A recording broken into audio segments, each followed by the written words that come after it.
Hello there, and welcome to the premiere episode of Star Wars Culture Live. See what I did there with the hello there?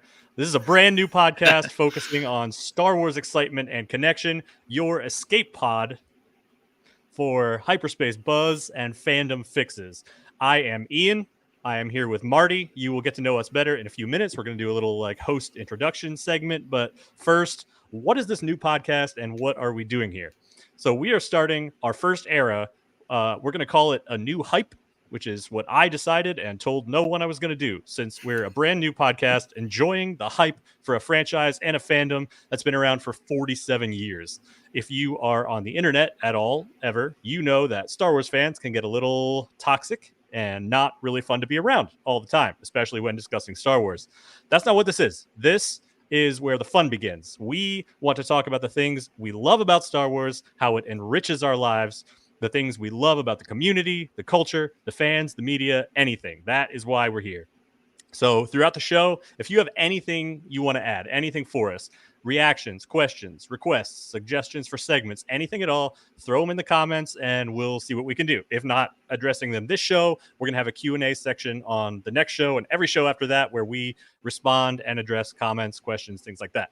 So first, us. Let's talk about us. Like I said, we're Ian and Marty. We're your hosts, and we each, of course, have our own history with Star Wars and what it means to us. We're here to connect with you about this franchise that we all love. So to do that, we need to share our own Star Wars experiences. So Marty, kick us off. Who are you? Obviously, my name is Marty. I've been I would say a lifelong Star Wars fan. I've been watching it literally since I was small. I'm a prequel guy. Favorite movie, really, of the Star Wars franchise. And I know a lot of people will say some negative things, but it is Attack of the Clones. I can't help it. It's got like that noirish feel to me. I don't know how to really explain it. It's just something that just interests me a whole lot, especially the ending portions towards Geonosis. Yeah, I'm not really much of a social media kind of guy. I'm trying to get in there a little bit more, especially since this show has started. But I do a lot of stuff for Culture Slate with thumbnails. So you'll see, I just created this one for our very first show. I've also done a lot of them for Track Your Beam, which you can find on the Star Wars Underworld network. I've also done the weekly slate thumbnails for them on Culture Slate, our parent channel. But yeah, I mean, I'm ready to talk Star Wars, man. I've been literally dreaming about this for a long time.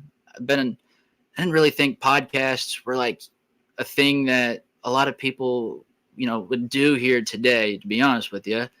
Podcasting I started listening to about 2015 was actually my first time I started listening to podcasts, and the first one, Star Wars, more particularly the Star Wars Underworld. I've been listening to them since 2015, and here I am now on my own Star Wars podcast with you.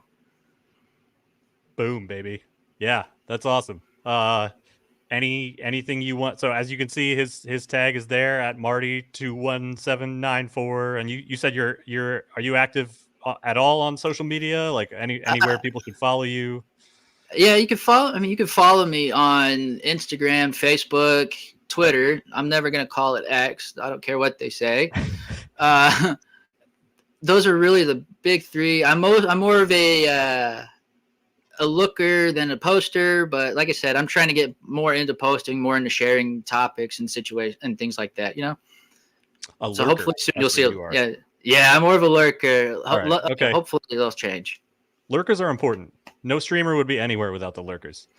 All right, I'm going to pivot over to me. I am Ian. I am at Nerdiest Stepdad. I've built a pretty decent following on, namely Instagram and TikTok, about the nerdy parenting stuff that we do together. So I got married in 2021, and and I got two stepkids, and luckily for me, they were just as nerdy as I am. and we instantly bonded over this stuff. And we were like, hey, we should show some people this. And then a couple of our goofy Dungeons and Dragons skits went viral, and so that's kind of who I am and what I do. But Star Wars has been a huge part of my life since my dad showed me the originals back in the '90s when I was a kid. But as soon as Episode One, Phantom Menace came out, I was full into it, and there were some video games that came out around the same time, like the original Star Wars Battlefront, Battlefront 2, and being able to watch the movies and get the action figures and just kind of sink into that world, just it became a large percentage of my personality. So that's kind of that's when I got into it. I am torn between my favorite Star Wars things as uh, either Rogue One and Andor or The Mandalorian. Mandalorian Ooh. speaks to me personally.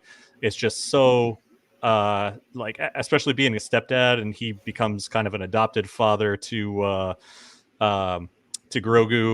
That whole storyline, like they got an entire like fan base to root against Grogu becoming a Jedi. They were like, no, go with it. And I think that's just beautiful, and it's about like their own little Star Wars family, and I just related to that a lot. But Andor and Rogue One are just some of the most amazing television. Forget most of the amazing Star Wars. I just thought they were just the drama of this has Mhm. the drama of that show. Like the stakes are so high all the time, and it's a slow build, but when you stick with it, it just delivers so hard. It's just so. Anyway, that's where I'm at. That's that's us. If you have any questions, comments, everybody is all these Culture Slate people in the comments, seeing how excited we're live. Thank you guys for being here. We're excited too. We're definitely not nervous at all. Yeah, what else? All right, so that was Meet the Hosts. Let's go into the HoloNet news segment. There's a few news things. Like we're not really a news show. We talk about stuff, but we'll leave that to the experts at Star Wars Slate and Weekly Slate. They release pretty regular updates of news, and they go into it a little bit further than we are, but we'll touch on some stuff. I think the biggest one right now, 2 days ago or yesterday, it was reported that the Acolyte season 2 is canceled, or not happening. I guess it wasn't really there yet to be canceled, but so what Marty, tell me about that. What's happening? Yeah, so it was like out of the blue. All of a sudden, they said no more Acolyte. Like Acolyte's not being renewed for season 2, and I was like, okay, but who said this? And then they said Deadline said this through a source. I'm like, who's the source? Who's leaking this? It just doesn't make any sense. Why? I mean, it seems like Deadline seems to be right there, always the first ones apparently on everything.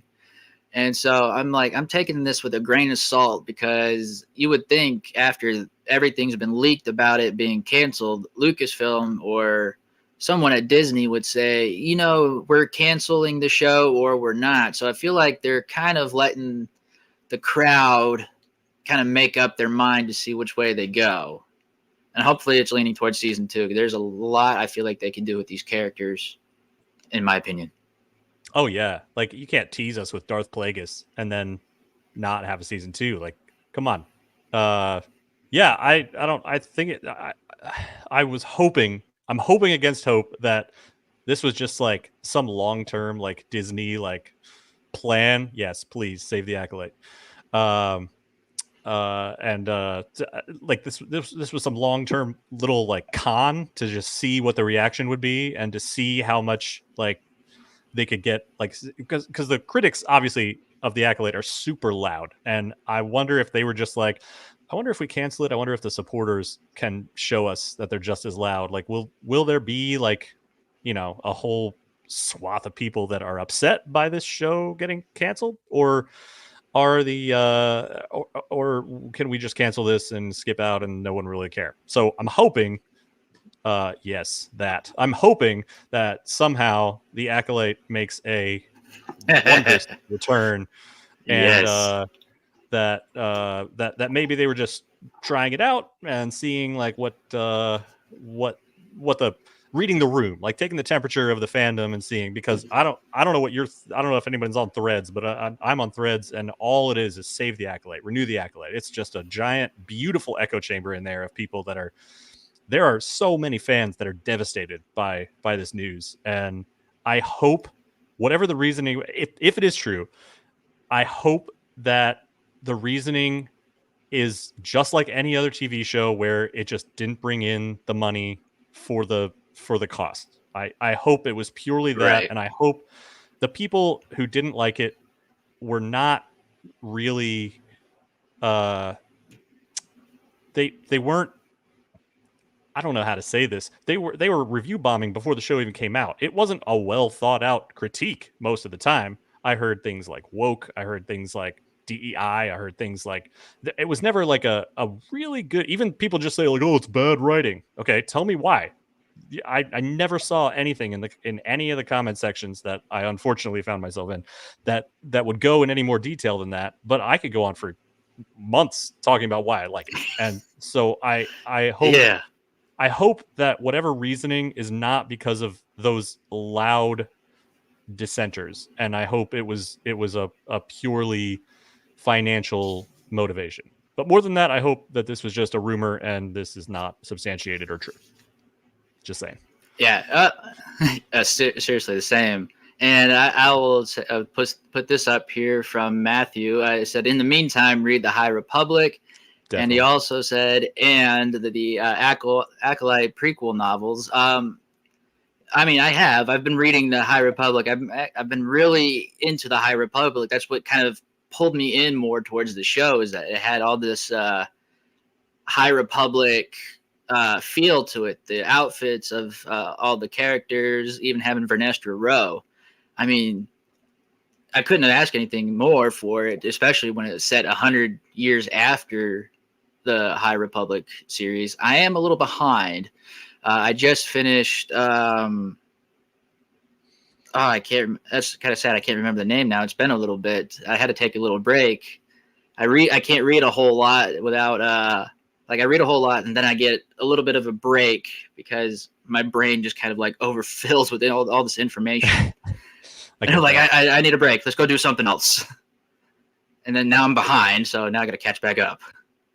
All right. Well, you're still way ahead of me because I unfortunately don't tell anybody as I broadcast it on the internet. I have not read any of those novels yet. I just can't. If it's not an audiobook, it just I find it very difficult to just find time to sit down and read. We have 4 different aged kids in the house, and it's been kind of crazy. But if it's an audiobook that I can listen in the car, I need to find some of those. Yeah, luckily you can. I think they're all audiobooks, including the junior novels that have Vernestra Rowe in them. So, all right, so you can listen to the smaller ones with the kids. Oh, gonna post that up there. I got you. Yes, I appreciate. Someone also said congrats earlier. We had a baby last week. By me, I mean my wife, but I was there. And so, but somebody said congrats, so I appreciate that. And if I fall asleep halfway through this podcast, I am very sorry. But now you know why. All right, that was one part of our tiny news segment that's not supposed to be that long. But so next thing up in this news, in this touch on news, is Andor. This is not super recent news, but they. I think it was Pedro Pascal that said that we're going to see a lot more characters from. It wasn't Pedro Pascal. Diego Luna said that we're going to see a lot more Rogue One characters in the second season of Andor. That we're going to see more. I know we're going to see Saw Gerrera. I know we're going to see director Krennic. So if you liked Rogue One, you're going to love Andor season 2.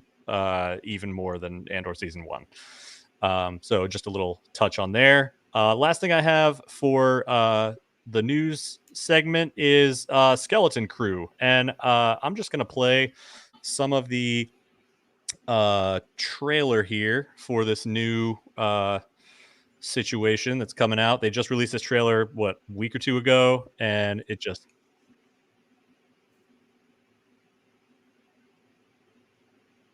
I don't think the audio's playing.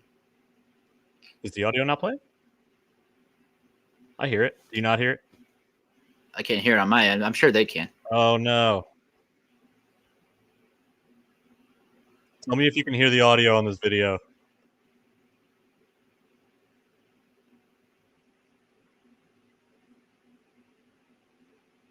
Tell me if you can hear the audio. I try to go on the live to see if I could hear it. Heck yes, Star Nope. Wars suburbs. That kind of threw me for a loop, that one. But No it was kinda audio, neat. but that's probably for the best on YouTube. Yeah, that's fair. Yeah. All right. Anyway, the what's it called? The trailer for Skeleton Crew. I thought they somehow make it. They somehow create a new world within the Star Wars universe that we know, like Star Wars suburbs. Yeah, that's Yeah. what's what's the first time podcast without tech issues? Yeah, I have no idea. I clicked the three dots. I don't know what's going on, but but the Star Wars suburbs, I didn't know I needed that. Like there was a character just like walking his dog, and it's exactly what I picture something like that to look like. Like I never knew that I would see that, but I was like, yeah, I mean, there's probably like residential areas where people live relatively similarly to neighborhoods in this world. What do you think? Are you excited? Oh yeah, I was excited. Like I said, I mean, I enjoyed that. It really gave me the that feeling of, as I keep saying, the Amblin feeling, where it's like as if it's supposed to be Steven Spielberg esque. I kind of got that a little bit just from that trailer. It even had a little bit of Goonies feeling, I would say, with directed by Richard Donner, like the skeleton that moved. I was like, that skeleton reminded me a little bit of One-Eyed Willie from Goonies. I don't know why. I just thought Goonies and a little bit of Stranger. They said it's supposed to be like Stranger Things too. I was like, I can get that a little bit.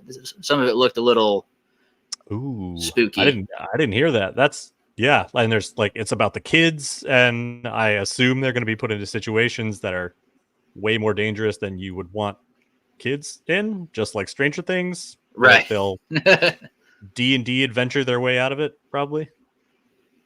Oh yeah.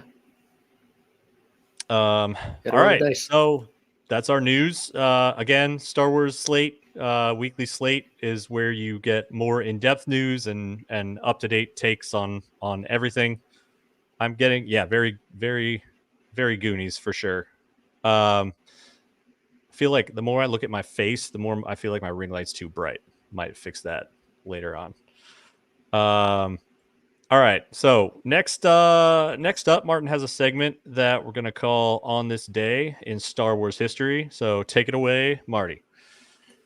All right. Today in Star Wars history, I have it right here. I was going to put it up on screen. Something happened. I don't know. But this happened in August 21st, 2014. This is what I'm reading from is the Star Wars app. You can find it on iOS and Android, which sometimes I kind of forgot about the Star Wars app until about a couple years ago. But anyway, this day, 2014, the Star Wars Commander game is released on iOS and other mobile platforms. If you don't remember Star Wars Commander game, it's kind of like, your war games, kind of like Empire at War, except on a smaller screen, and kind of more of a cartoony look to it. I think it got canceled. Maybe it got canceled a couple years ago, if I'm not mistaken. What year was that again? On this day and what? On this day in 2014. So like literally a year before Force Awakens. A year and a few months, but. All right. Wow. I'm not gonna lie, I kind of forgot about that game. I never played it, but I definitely saw the ads for it. I kind of forgot it existed. Not sure what that says about me, but well, it kind of had like a big peak as soon as it happened, and then like every other game on mobile, it drops in popularity after a while. I played it for a little bit. I was mostly because you get to choose between either the Empire or the Rebels. I always chose the Empire. I don't know why. I like the Imperial structures, the armors, I guess, a little bit more. I played it for a little bit. I mean, Star Destroyers, you can't. How do you not pick Star Destroyers? Right. No, it was unfortunately, I think it was all land battles. So like on Tatooine, Hoth, and some other planets too, but I can't remember which one. I'm also hearing Imperial Walkers, so that's all I hear when you say that. So I don't similarly don't see how you pick anything other than that. Teams, it is a base builder game in a way too. I see. It's good. Okay. I guess it's base builder. They all come at you in defense, and you gotta send out your stuff. Gotcha. Nice. All right. Well, that was our on this day in Star Wars history. I wasn't expecting something from 2014. I was thinking more like the 80s or something. I don't know. That's good to know. Surprise. Yeah, right. 10 years ago. Who knew? Oh my God, that was 10 years ago. I don't want to talk about that. That was 10. Talk about something else. Top three. Our next, let's just no depressing news here. Top three Star Wars moments. So I had this was my idea. I had us pick our top three Star Wars moments, but it couldn't be a whole scene. It had to be something that was under 10 seconds long. And that actually, I thought that would narrow it down. That actually made it like a lot harder. So you want to go first? You have me go first. You're going first. How about you go first? Okay. I would say no particular order, but I feel like in a way it's a little bit of an order. Number 3 is the the moment Obi-Wan and Darth Maul fight after the generator opens, that first clashing of the lightsabers. The choreography was just so tight and really exciting. We went to see it in theaters again when they had the 25th anniversary. Duel of the Fates going on. Duel of Fates. No. Oh man. Yeah. Well, actually, that was after, but yeah. Sorry. But yeah, that's that scene, man. All right. Why don't we? You know what? Why don't we alternate? So I'll do one of mine next. I did not rank mine at all, so I have a clip for one of mine, and I'll do that one last. But yeah. Oh, you missed it. I put that one up while you were talking. Yeah. So one of mine was I don't know if you see up on this wall here. I have Darth Maul's lightsaber, the double bladed. When I was in the theater and he took out that lightsaber and lit the second blade on that lightsaber, that blew my freaking mind. I can't it must have blown everybody's mind unless they saw it like in commercials or something, which I didn't. And they just the idea that I had never even considered the possibility that someone could have a lightsaber with 2 blades on it. So when he was like, I was like, oh, this isn't going to be a fair fight. There's 2 of them and only one of him. And he Qui-Gon almost took him by himself in the desert. But with both of them, it'll be no problem. And then he ignited that second blade, and I was like, oh, snap. I don't know what's happening. And then he, the choreography of that fight was, like you said, just... Then you have your Duel of the Fates moment. Yeah, then Duel of the Fates, and you have just the epic soundtrack, and then, and you almost kind of forget about it in that movie because there's, 4 other battles going on. There's Padme in the palace. There's Anakin up in space. There's the Gungans. It just keeps rotating back, and you're like, oh snap, this is still going on too. Yeah, it's crazy. That was igniting the second blade. That was mine. All right, you're up. All right. Coming in at number 2 is the the arrival of the clones on Geonosis with Yoda saying his famous line, "Around the survivors, a perimeter create," and then the whole dropping of the yeah yeah. But yeah, that moment right there, just all that action and chaos, and right after that, you know, that's where that's where the Clone War started, and that's everyone's, I feel like, favorite. Well, I guess not favorite war in Star Wars, but it means a lot to people to see how it started. I guess it meant for me at least. Oh yeah, love it.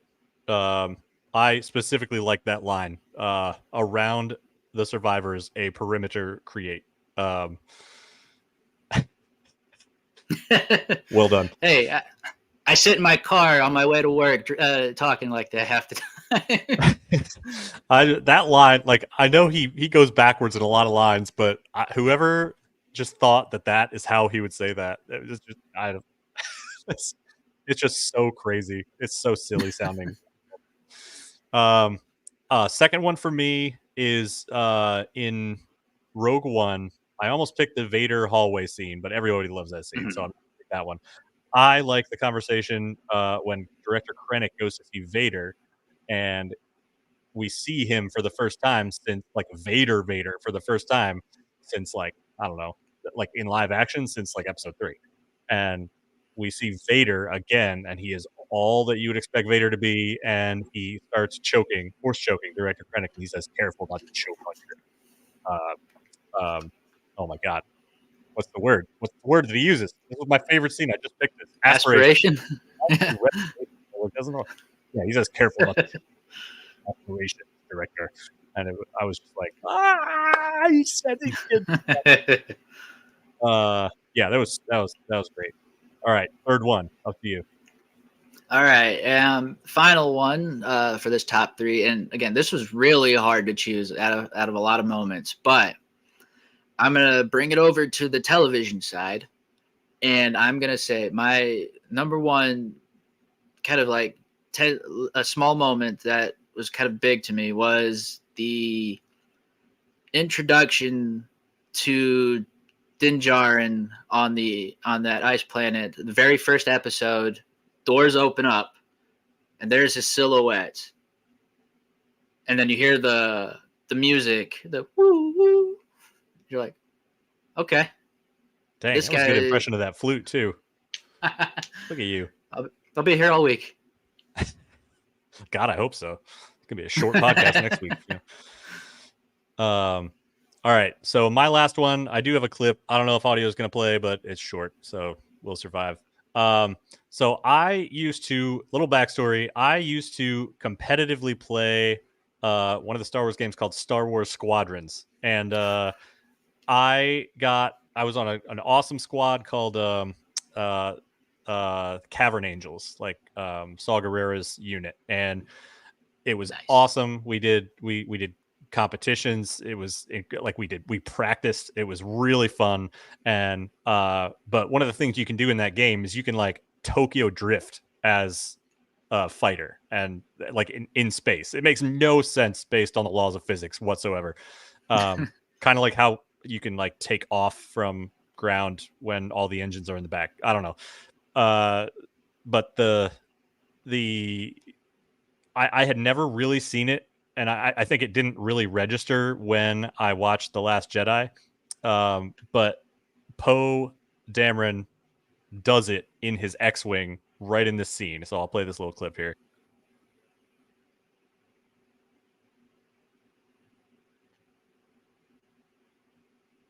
Oh yeah. Boom. And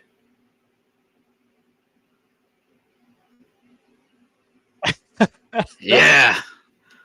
He just Tokyo drifts his in a whole freaking circle and gets behind those fighters, and it's just so fantastic. And as someone who did that in the game. I'm like, he did the thing. It made me so excited every single time. I like forgot about it and then watched the movie again, and yeah, it's very, very cool. I feel like the whoever animated that scene or actually wrote this, I'm sure when they were talking about that scene, they probably watched some gameplay and were like, I like that move. Let's put it in there. Someone had to have seen a gameplay of somebody Tokyo drifting in a game. They have to. Yeah, I think so. Sorry, I just got random audio coming through from one of my tabs. I'm not good at this yet. I hope you didn't hear that. Cool. It was just random background noise. Great. Cool. Yeah, you said, sorry, can you say that one more time? Whoever edited that scene, what? I was like, whoever animated that scene with the ship doing that trick, they must have watched somebody in one of the video games somewhere, be it Battlefront 2 or Squadrons. I don't remember Squadrons was out around that time, but they had to have watched somebody do that and be like, let's put that in our movie. That's something Poe would do. Yeah, I think it's clearly like they even have Kylo Ren even says that line. He's like, I didn't know we had the best pilot in the Resistance. So he's got like a reputation. I think they definitely had to show him doing something ridiculous. So I wonder if that's.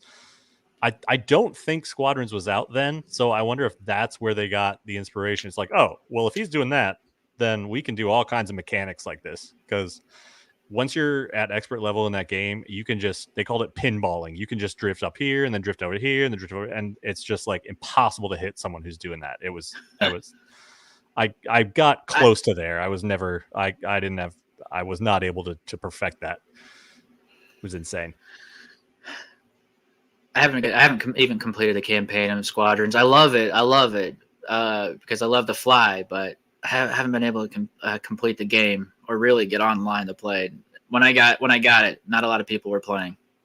Yeah, I got it right back in its heyday, but I think because it only had like a year or so of dev support, and then they kind of just set it and forget it. So I think the playership fell off pretty quickly after that. Like, I know there are still dedicated people who play, but I kind of moved on.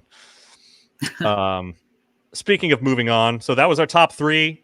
If you have any suggestions or like scenes that you under 10 seconds, throw them in the comments. I'm curious. What are your favorite scenes from Star Wars? Anything Star Wars that are under 10 seconds long. Can't be a whole scene. I'm curious. I want to know what we missed. But we're going to move on to the Acolyte. So we already talked about it being canceled and potentially canceled and how we feel about that. Let's talk about how you in the comments too. Talk about how we felt about the show. Like, I'll go first on this one. You talk first. I talk first. I'll go first. I loved it every week. Like, I had to eventually just get off social media for the couple of days leading up to the premiere because everyone was just so hateful in their thing. So I was like, I'm not doing this to myself. So then I watched the premiere, and I was just so excited from the get-go. First of all, Qui-Gon Jinn is my favorite Jedi of all time, and in the beginning, I got Qui-Gon vibes from Soul, and I thought that he was going to I thought things were going to go differently than they did in the beginning, but that's the nature of these shows. Like, and loved seeing all the different colored lightsabers. I love seeing how you could recognize it as the Jedi Order, but it was different. And I think the thing in the beginning that I liked most of all was that I realized that I have been putting the Jedi on a pedestal and thinking that the Jedi are more above reproach and more well-intentioned than they actually are. And it's kind of but that's a parallel to how people within the Star Wars universe felt as well. Like, the Jedi were trying to come off in this like magnanimous, well-meaning way, and that's how they were presenting themselves to people, but they are just as corrupt as any other organization. And I'm finding that out, like, or internalizing that more now with this show than I have before.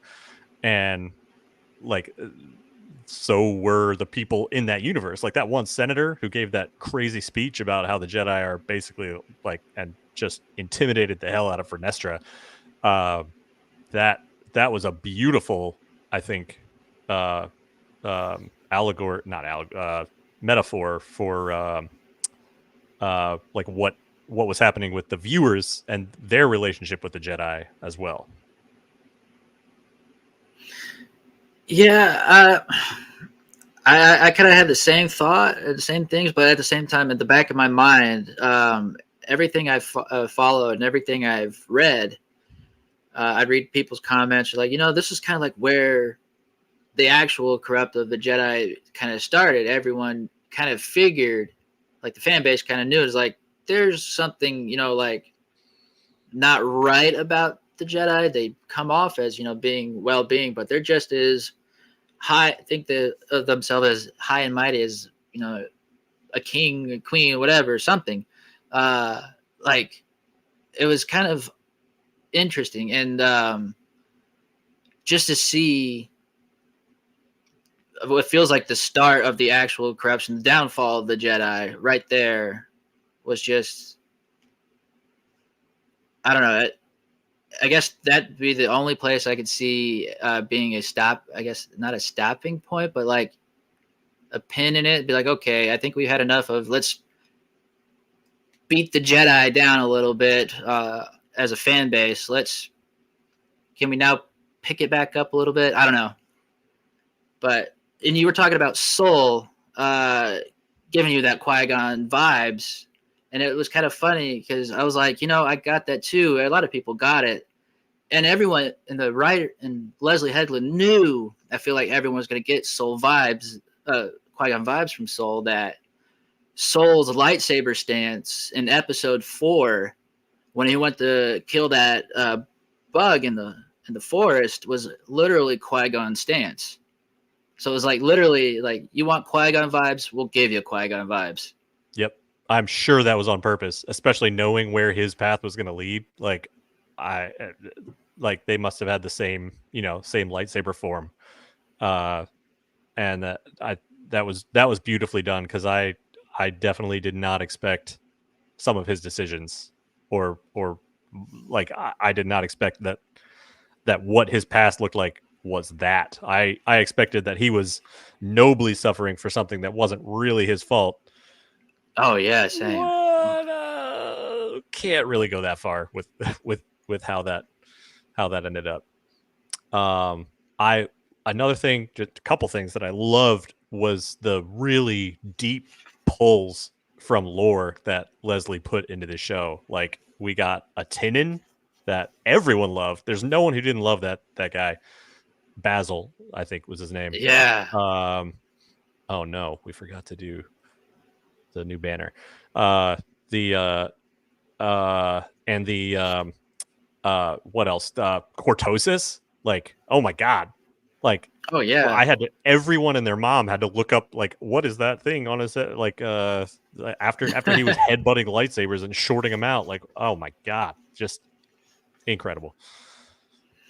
And the Stranger's lightsaber fighting style originally started out in Legends too. And I'm gonna probably butcher this name, so if anyone in the comments could maybe do like a how it's supposed to be said, it's like Tricata, something like that. It was first used in the Dark Empire audio drama.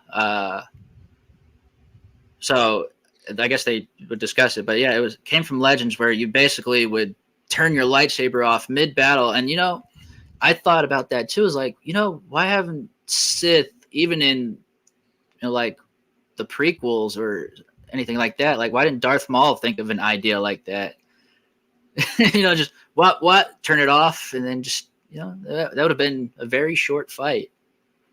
Yeah, I think I read one of the small tiny lore bits that I remember is that I think Tricata was it was kind of so evil that even Sith and Jedi like almost both agreed, like silently, not to use it. Like it was that cheap. Like it was like dishonorable or something, or like that wasn't. I don't know. It doesn't sound like a Sith thing to go along with that, but Right. uh, I think I remember reading somewhere that even Sith like stayed away from that because it was just so low, and uh, I So would low think like I is was trying to think of like physics wise, like if you're in the middle of a fight, like that must I imagine it must be risky. Like in the moment, you're going to decide, like, oh, I'm going to turn my lightsaber off right now. Like, what if he just recovers really quick and just goes, like, sees it or senses that you're about to do? I don't know. Like, that seems like real risky, unless you really know where they're going with that. But, oh definitely. uh, yeah. Um. Anyway, any last thoughts about the Acolyte here before we go on to the culture spotlight? I guess we should probably talk about the Kiadi Mundi's age controversy, shouldn't we? Oh yeah, Yeah, I mean everyone got so upset about that with him making that small cameo appearance. He shouldn't even be alive according to legends. But the thing is, once Lucasfilm was taken over by Disney, and Lucasfilm said we're starting from scratch, everything's off the table. That could mean Mundi could be even older if they wanted to, but I feel like they stuck it where he's, I would say, maybe a man who looks like he's might be in his 30s. I don't know. Something like that. Aliens are not humans. They're not going to age as, we do. So they can take as long as they want to age. So I feel like we need to, kind of support it a little bit instead of tear it down. But that's just my opinion.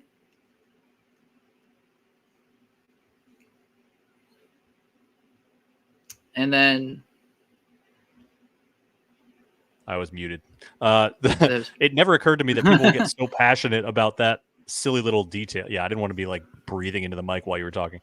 It never occurred. Yeah, like who cares? Were you really hoping going into that episode that they were going to be? Man, I hope they don't touch Kiadi Mundi's age. Like that's not what hey, not the mute. Yeah, it had to happen once. Okay, it had to happen once. I knew it was gonna happen. But the like what like Wikipedia got hate from that. Someone like there was hate mail going to Wikipedia being like, yeah, because Wikipedia was on top of it. They were like, oh, well, now, like, according to canon, because this show is canon, Kiadi Mundi was alive and is now apparently hundreds of years old. Okay, that's a change that you have to make now that you have more information. Like Legends is not canon. Like some stuff in Legends is canon. Right. But there was something they did with Tales of the Jedi.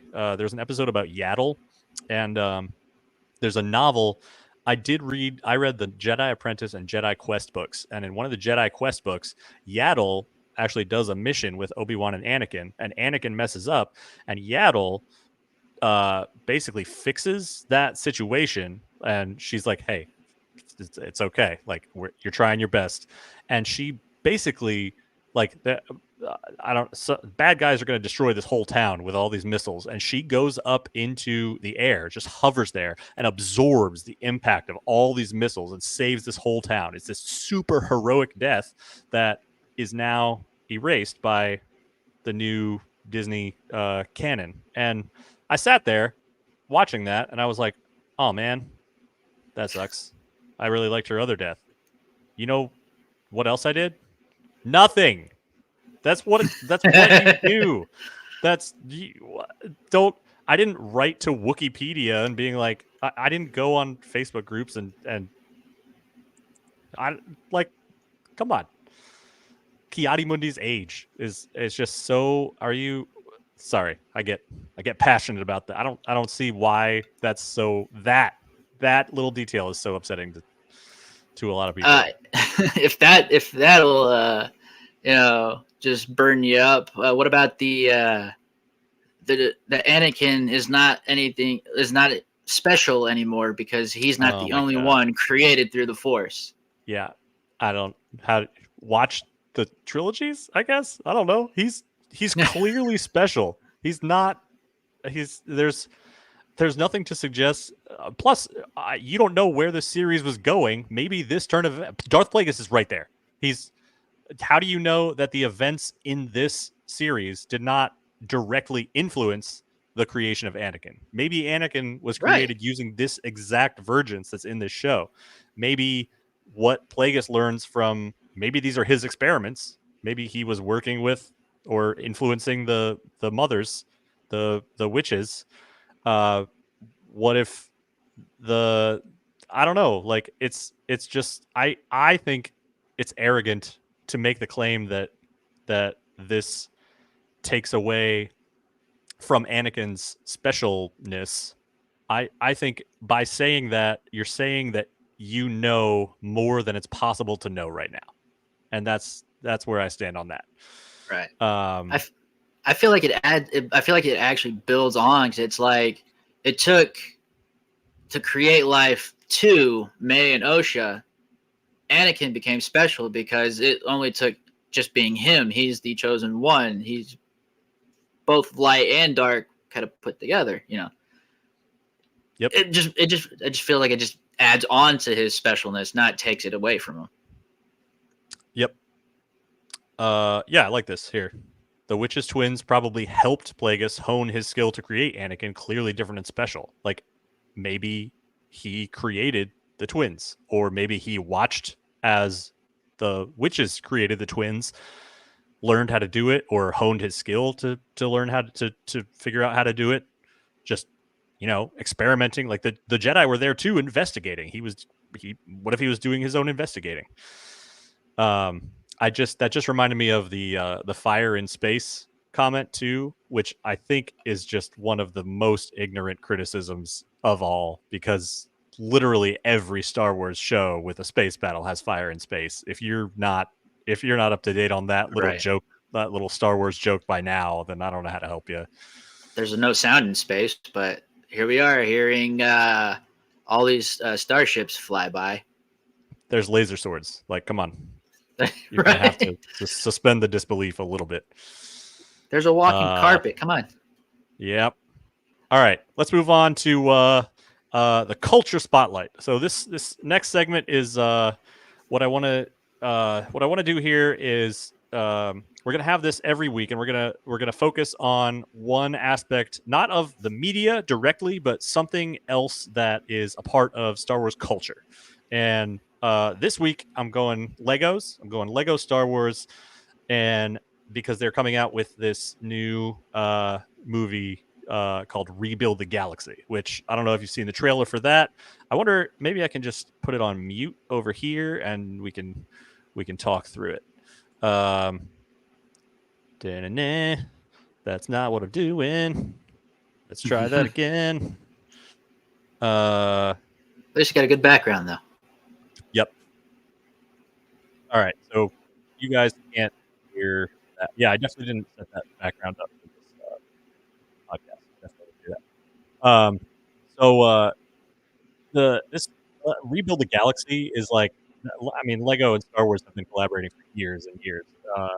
And Rebuild the Galaxy, basically, if you haven't seen the trailer, it's like there's Lego Star Wars, and this is all normal, but then stuff gets screwy because someone takes out something called the cornerstone. And so all the characters, like good people turn bad, bad people turn good, everything gets all backwards and screwed up, like Admiral Akbar's.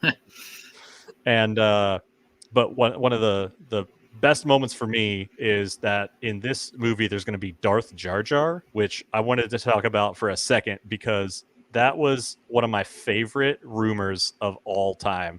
I knew it probably wasn't the case, but if you weren't around for it, Darth Jar Jar became a theory after The Force Awakens, because people didn't know who Snoke was, and they saw one person got online and wrote the greatest conspiracy theory of all time, and it said that the greatest Sith Lord was actually Jar Jar Binks the whole time. Where if you watch episodes 1 and 2, mostly episode 1, and the Clone Wars series. He's like this bumbling buffoon, but this guy's the case that he was making is that it's not actually accidents. He's not surviving by dumb luck, and bullets aren't just flying and whizzing past him by dumb luck.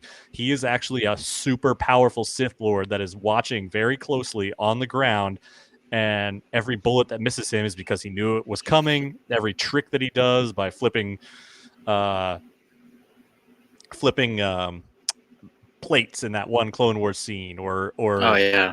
tripping into these weapons that kill all these droids on Naboo, is actually on purpose, and he's manipulating all of this to fit him, and he ends up being Snoke. And I just thought that was the greatest theory. And like, part of me didn't want it to be true, but part of me was like, "Oh my god, that would be amazing!" Like, to have something so epic just flip so hard. But yeah, what do you got? Do you know any of the characters on Lego? Like, what are the connections here to other Star Wars media?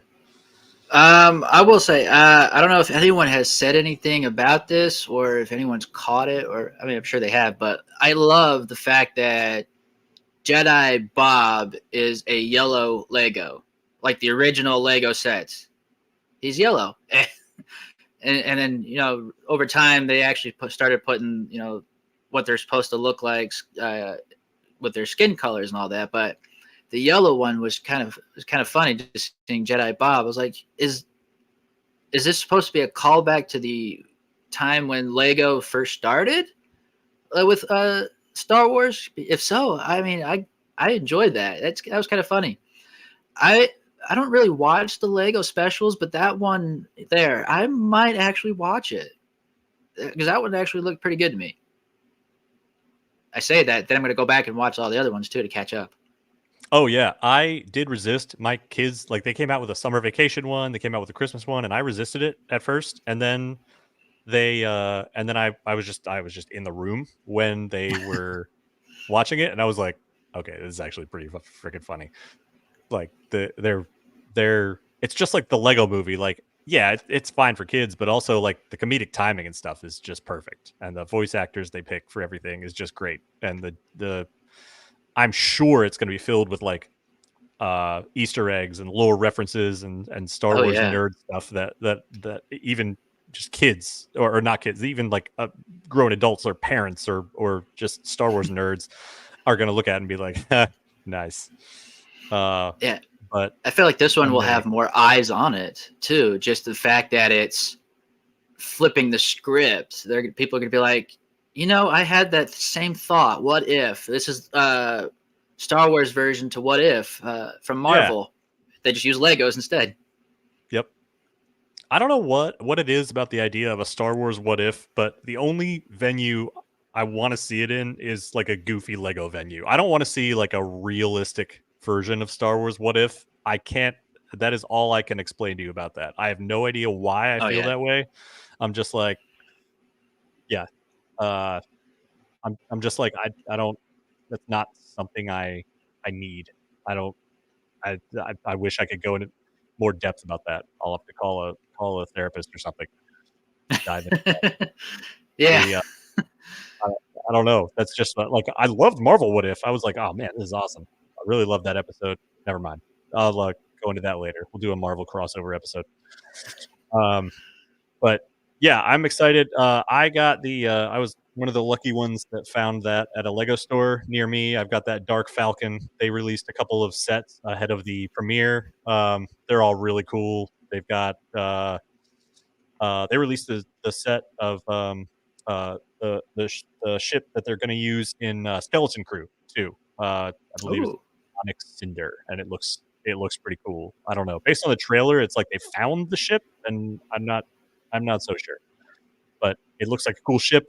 Very, like we said, very Goonies, and but these Star Wars Legos have got a really nice foothold in a lot of Star Wars hobby rooms. So I'm excited that they're continuing to do stuff, and I'm excited about the very chill vibes that they keep going with here.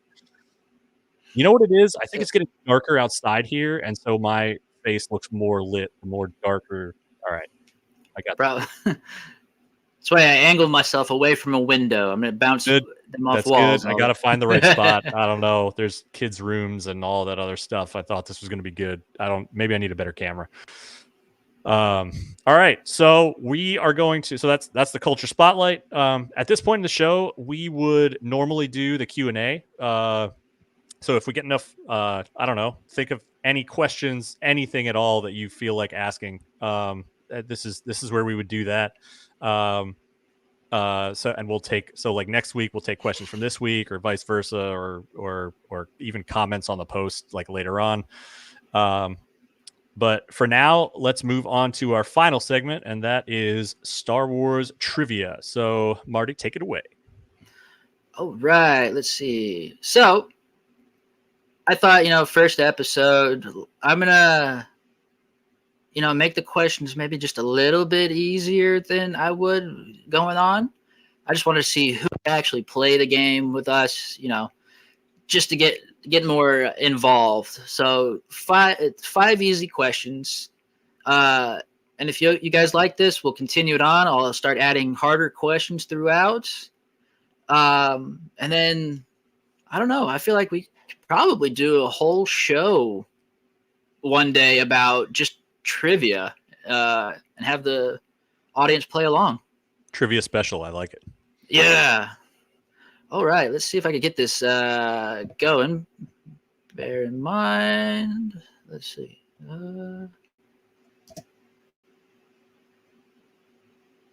Ta-da! Star Wars trivia. Question number 1. When did Ahsoka become Anakin's apprentice? A. 33 BBY. B. 22 BBY. C. 23 BBY. D. 19 BBY. And if you guys are going to play along, please don't post them in the comments or anything like that. We'll kind of just keep tally of every one of them, and then at the end you guys can post the score of how many you guys got right. I'll give it just a couple more minutes, and then I think you can probably go. All right. The answer is B, 22 BBY. Oh, the answers pop up right away. Oh, I got you. Yeah. See, I come prepared. Yeah, I did not. All right, let's see. Question number 2. What planet did the Death Star test its firepower on first at low power? Is it A, Jeddah, B, Endor, C, Alderaan, or D, Coruscant? See, easy question. So, hopefully everyone's playing along. I kind of enjoyed trying to figure out some questions here. I assume this was in reference to the first one, but oof. Yeah, the answer was A, Jeddah, where it was at their low power, where they just destroyed Jeddah City. Yeah. That's why I kind of put it in parentheses at low power and not their full firepower. All right, moving on.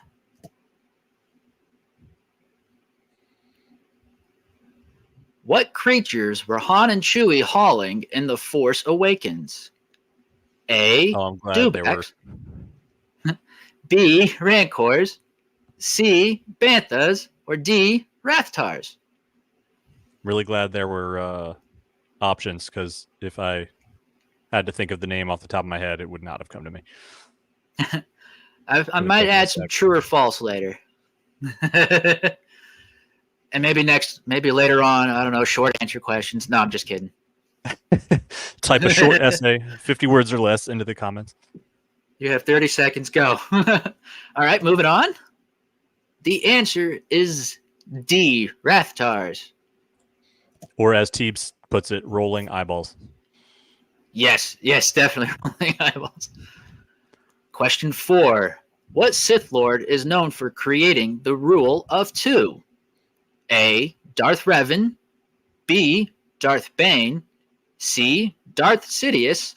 Or D. Darth Jar Jar. Absolutely Darth Jar Jar. Absolutely. 100%. Oh, Final answer. The answer was B, Darth Bane. All right, guys, this is the final question. Hope you guys are tallying, your keeping track of how many you got right. And final question. The massacre of Mandalorians during the Great Purge of Mandalore is known as what? A. Night of 1,000 Tears. B. Operation Nightfall. C. The Contingency. Or D. Operation Fracture. Should say Fracture. I don't know why the C didn't appear.